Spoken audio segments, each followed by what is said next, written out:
I don't know any one of you that wants to answer, but basically I was curious to know about how your life changed once you started following creationism and became part of the A9 team. Kim cevap vermek ister bunu bilmiyorum ama ben ortaya soruyorum diye söylüyor. Yaratılışı inanmaya başladığınızda, sizi takip etmeye başladığımızda ve A9'u takip etmeye başladığımızda hayatımızda neler değişti diye soruyor. Aylin hocamdan başlayabiliriz isterse. Ebru hocamdan devam ederiz. If she likes, Aylin can start and Ebru can continue. Okay. At schools we all educated on evolution. We all know education is the greatest truth of this world, and we must follow this theory whatever in our lives. But when we met Mr. Adnan Oktar and we know Quran and we know that evolution is a great lie, and we understand that creationism is the greatest, biggest truth of this world, we understand the truth of this world.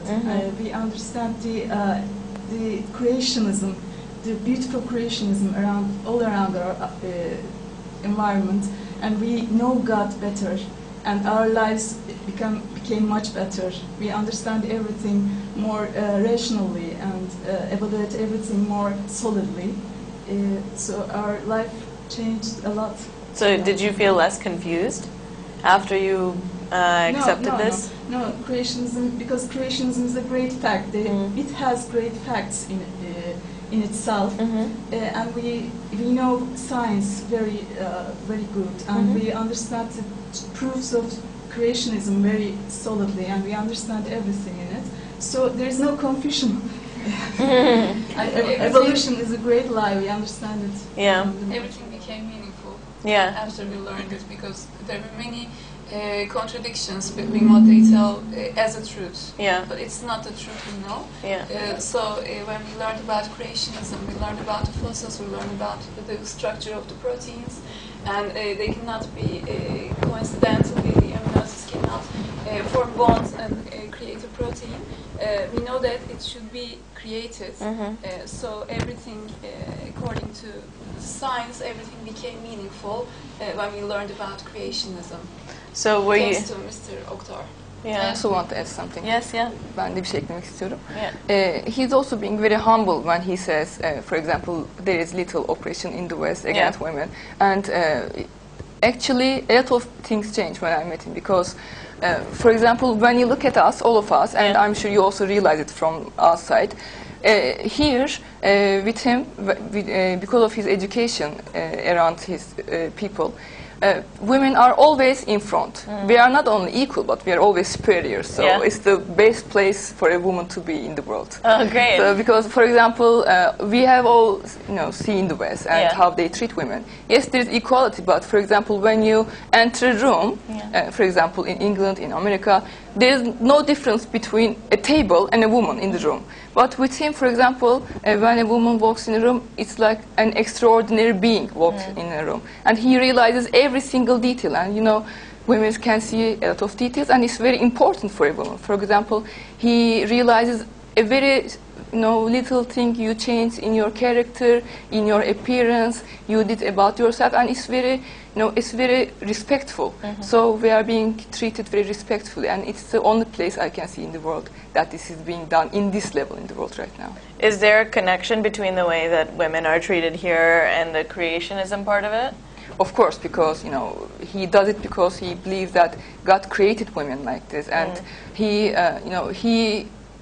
Mr. Adnan Oktar, emphasizes love and emphasizes that every single human being has a soul. This is why we are trying to make peace in the world, not only against women, but also with men too. Because, for example, for a lot of people in the West, one person dying in the Middle East means nothing, because they see themselves superior according to their race, racial identity. And this also comes from Darwinism, because Darwinism told people that there is something called race. But in creationism, every single person who is created is equal. That's why, of course, this is the most important part of it. Okay. Darwinism also humiliates women as well. Ah, how so? Darwin himself says it. Yeah. He says a woman is like a dog in the house and makes the cooking and everything in the house, and something which can be played with. That's all. So creationism basically says that a woman is equal and gives you more power compared to Darwinism. Of course, and in the spirit of Islam, there is positive discrimination, as he does to us. Yeah. And we are always superior, we are always in front, and we are always on top. And this is something we live, and it should be lived everywhere in the world. This position of being always superior and always in front, is this something new that you got to experience once you started? It's new for everyone in the world. There is nowhere in the world that does this to any woman. The top that you can get in the world is women being equal to men, right? And especially, for example, in America, we know that many female CEOs earn much less than men because they think they don't deserve it, basically. They think women are not superior, women are not equal. Also in Hollywood recently it's revealed that women, female actors earn less than men because they don't care about them, they don't respect them, they don't respect their work, they don't respect how much they do for themselves. So it's the only place in the world that you can see this. This place is the only place in the world. Yeah. It's nice then. Do you feel lucky that you came here? Yes, it's a blessing. It's a very important blessing, yes. Yeah, because I'm curious, more so, before you became interested in creationism, did you think that you were not equal to men? Did you at one point in your life ever think, I'm not as good as a man? It's not about what you think usually in the society. It's about what everybody around you thinks. So you can think that you are equal or you are superior to some people, but if they don't feel it, they don't treat you like that. So you don't get everything just by how you feel, but it's important that someone has to teach people that this is how it's supposed to be. And in Turkey we have seen a lot of difference in the last 25-30 years because of his teachings on Turkish people. A lot of people follow him, watch him, and right now if there is something done against women in Turkey, people started to feel ashamed because they now started to feel that this is something embarrassing because of his teachings only. And this is the true spirit of Islam. Women are protected, but women are superior at the same time. It's just there are some rules to protect them, but this is nothing that takes women behind. The Queen of Sheba, example. Artık bugün onu unutacaksınız. O çok zor. I would like to add something. When we met Mr. Adnoktar, he told us that there is a reason that we are living in this world. We are not coming here to have fun or have family or something. We can have fun or family, we are having fun. But this is not the aim of this life. This is a temporary world, and we will go to the eternal world when we die, and we learn it from Mr. Adnoktar for the first time, and we learn Quran, we understand Quran, we understand that Quran is adequate for us to live our religion, and there is no restrictions in Quran, like they said, like the other bigoted mind people said. So our lives changed totally. So we are living this world, yes, but we are preparing for our eternal world coming after this world. So all this has come from Mr. Adnoktar. So he taught us very beautiful things. He is the one who understands that Quran is adequate for a Muslim, and Quran is practicable. We can practice Quran, every verse of it. So you believe that Quran gave women power, basically? Yes. But people do not know this in the world. The majority of people do not know this because they are not acting according to Quran. A fabricated religion is being spread all over the world. So they know that Quran. They are not aware of the real state of woman. Another problem is that some people think because the fabricated religion is the only religion, that they reject religion altogether. Yes. Is this a problem? Of course, this is a major problem. Write us like this.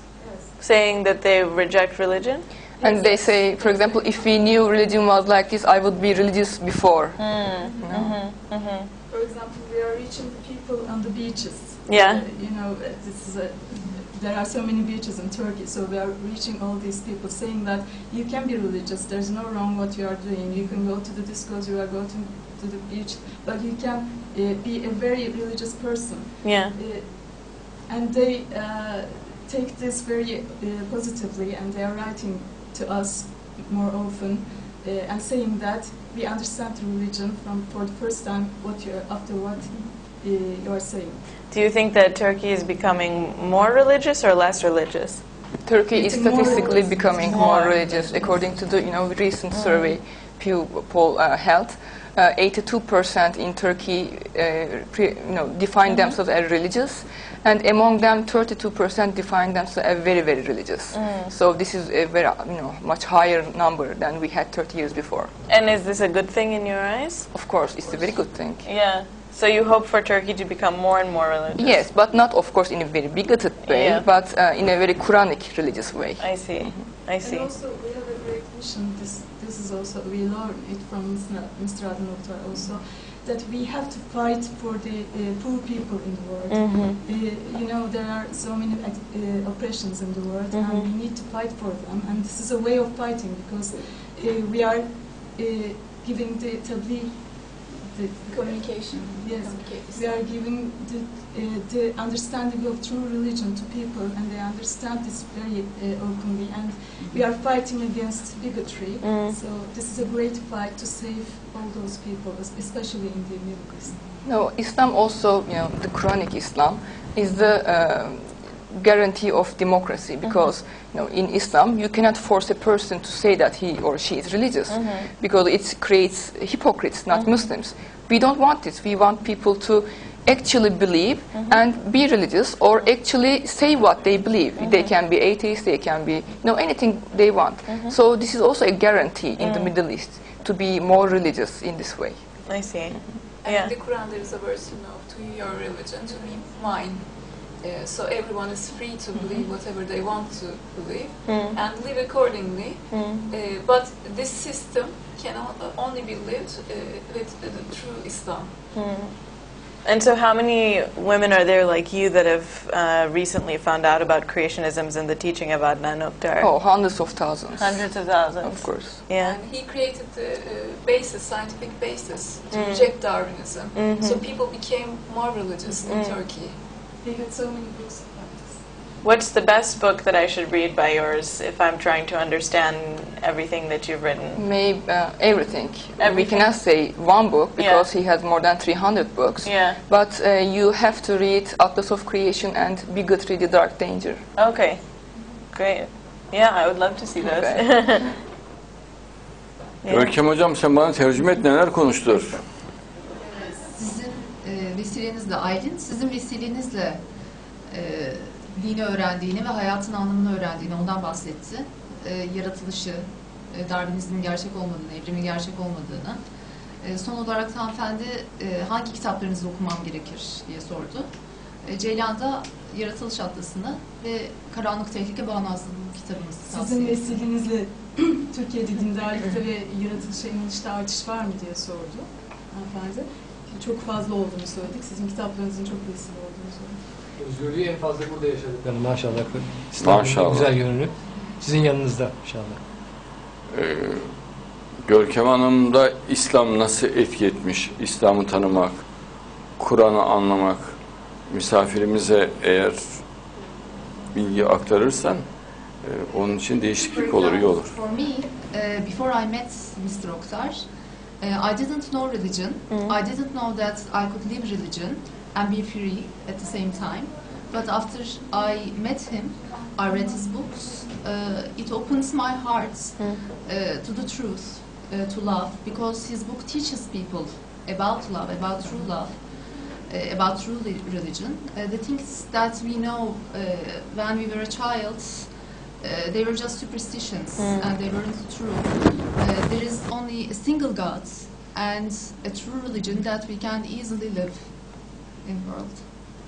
So is your hope to teach other people about this? Of course. This is what we are doing at the moment, and through his books and we also have many videos, documentaries, websites. So do you guys go into like universities and places like this to give seminars or conferences? Yes. Sometimes, but we have little time because every day we are here. Yeah. We also write columns on newspapers, on websites, and we do interviews. So we have really little time, but Yeah. we do these sort of things. But that's part of it, is spreading Yes, the of message. course. I see. Yeah. Every Muslim is responsible when he knows the truth. Yeah. He should spread the truth. Like dawah, yeah? Mm-hmm. Great.